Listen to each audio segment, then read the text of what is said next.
返し技についてちょっと探っていこうかと。ちょうどこの部分に自分の人差し指をこう当てる感じですね。どこで返すかですね。こっち動かしてこっち動かしてこれをちっちゃくしていく。今度こっち側に内はいいですね。でさらに近づければ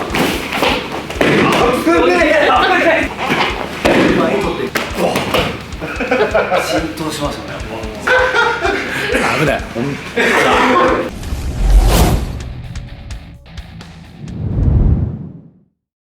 2挙っていう小手回しですね。これの手首決める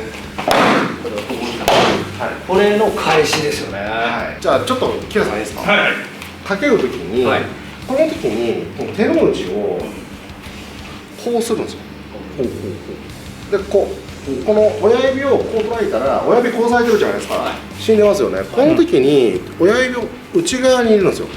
で人差し指で締めるんですよ。でこうするとかけてください。これかかりにくいんですよ。これは腕に力が入ってるわけではなくて、ここを締めると勝手にね締まるんですよ、筋肉が。で腱も固まるんですよ。だからかかりづらくなる。これをこうしちゃうと外してそうそう、これがかかる。ちょっとこの親指を内側に握るだけ。そうですそうです。この2本指で。そうですそうです。このポイントは親指をこう握っちゃダメなんですよ。ちょうどこの部分に自分の人差し指をこう当てる感じですね。こっちだとなんかこの辺にこうピンと感じますね。そうなんですそうなんです。でこれをこうした状態で順番にもっと言うんだったら握っていく。でこれを普通にキュッと返して。でそうするとでも硬くなりますね。そうなんです。こっち例えばこう握らないと多分かかる。全然違いますね。この握りが面白いですね。ここからここを握るだけで強く行動勝手に強くなるんです。剣も強くなるんです。ちょっとこう挟むだけでもだいぶ違う。じゃあかけてみようってこれ。強いな。そうよく合気道でもやる会場はこっち側にやられたらひねられたら厳しいので、ひねるタイミングで内側にやると引きにくい。これで普通だとこの角度を決める。ちょっと腕を縦に肘を縦にすると、そこから決まりにくい、決まりにくくなるので、その時にまた返しをしていく。こっちを返すっていうのもあります。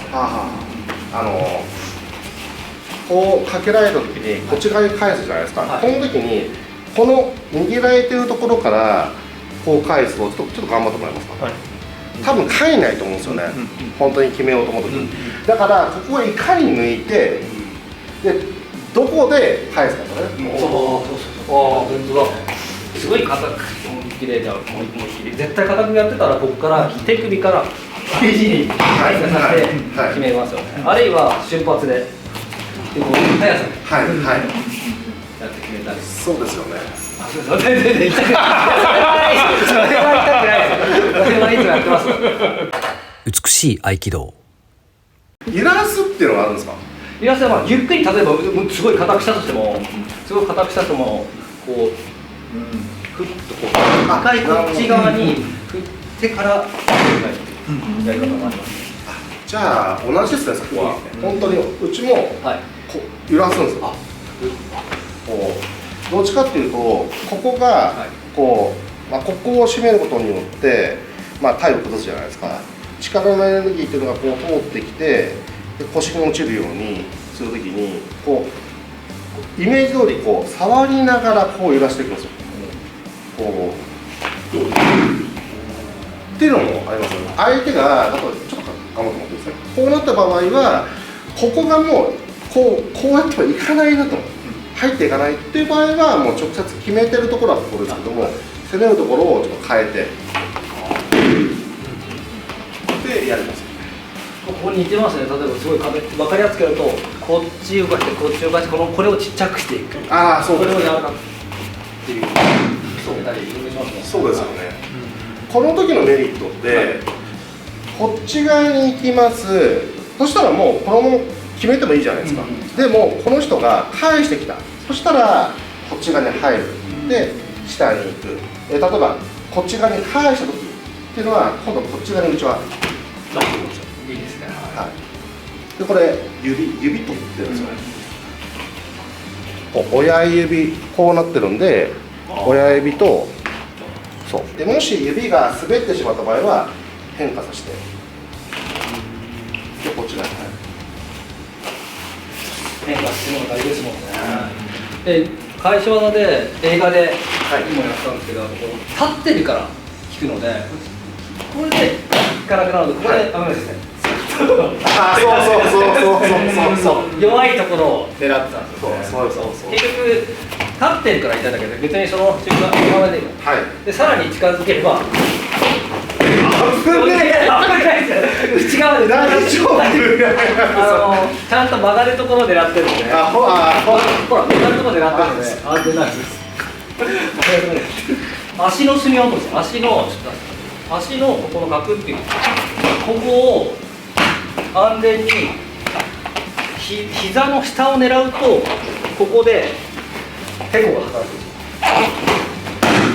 すよ。安全ですよ。そんな危険じゃないですよ。まあそうですね。まあでもその受けが宮原さんが多分受けがうまいんで大丈夫だけど、これ普通の人にやったらいや多分合気道をやっていたとしてもちょっとまだね受け身が上達してない人とかにやったら多分膝の靭帯今若干まあねいくと思いますけど。ミハイルも首すごい上手なので、ちゃんと見極めてやっております。受けの人プロなんで。そうですよね。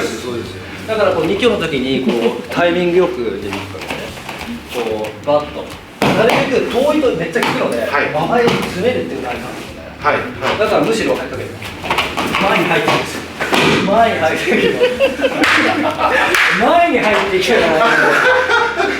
危ない。さあ行くぞ。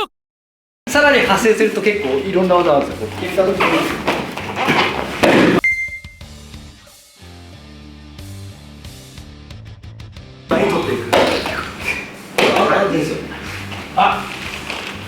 ちょっと用事思い出して帰ってちょっと用事があるんで帰っていいですか。やんないですだから結局間合いをすごい決まった時に間合いが絶対ですから、この時にこれが遠いとめちゃめちゃ痛いですよ。だからなるべくこれだけで痛くないから、ここから足も手も動けますよっていう話です。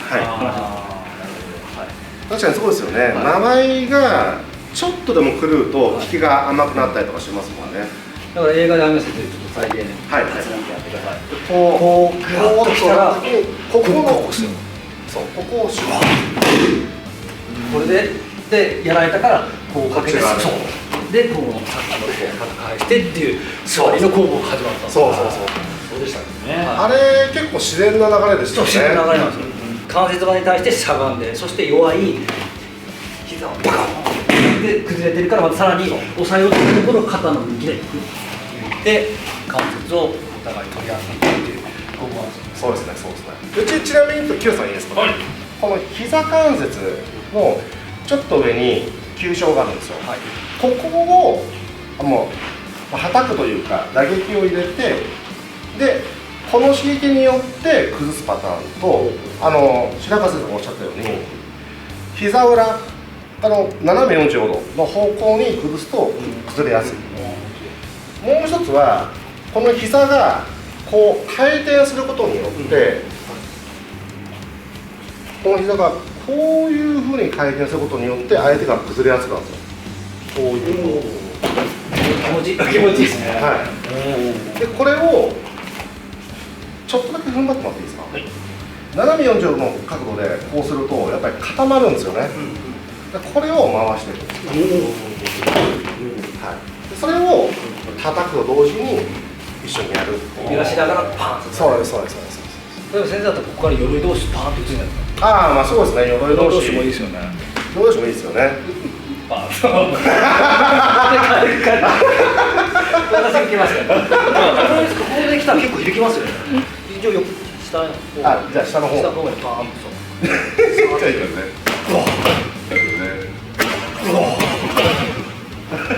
浸透しますよね。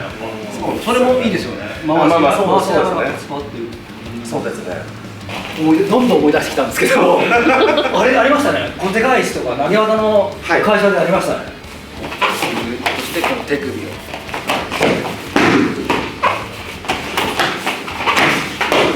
手首の会社、これをじゃあこれやってましたこれやってましたやってましたよやってましたこれやりましたよね。小手返しに返すやつ警備ありますよね。私の場合は小手を返すときにこれ回るんですけど、うちの場合はこう飛び受けにはあまりしなくて、このまま抜いていくんですよ。こうやって抜いていったときにちょっとこれ内緒でお願いします、こうやって入れるんですよ、でこのまま回るんですよ。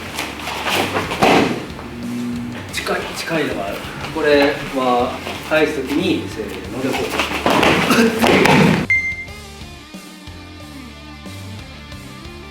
うやつと似てますよね。似てます。うちの場合はそうなんですね。できるだけ回転せずに下に崩したいの。でこの時にちょっと頑張ってこの当ててるところが高級症なんで、ここを作るんですよ。そうです。そうするとこれ別に痛くないんですよ。痛くないんですけど、こう急所をされることによって中がちょっと崩れるんですよ。あとはもう足がどこにあるかとか、一番弱い角度によりますもんね。そう大きくあったらそういうことして、最後ちょっとモザイクかけるのでやってください。ちょっと受けるのもね。受けないと。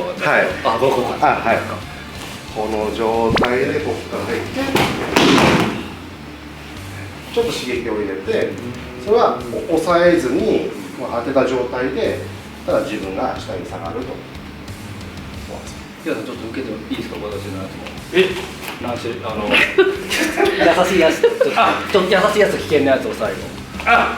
ちょっと触れしそう低く大丈夫だよ。ゆっくり普通に小手返し。普通に小手返し。普通で優しいカウンターを。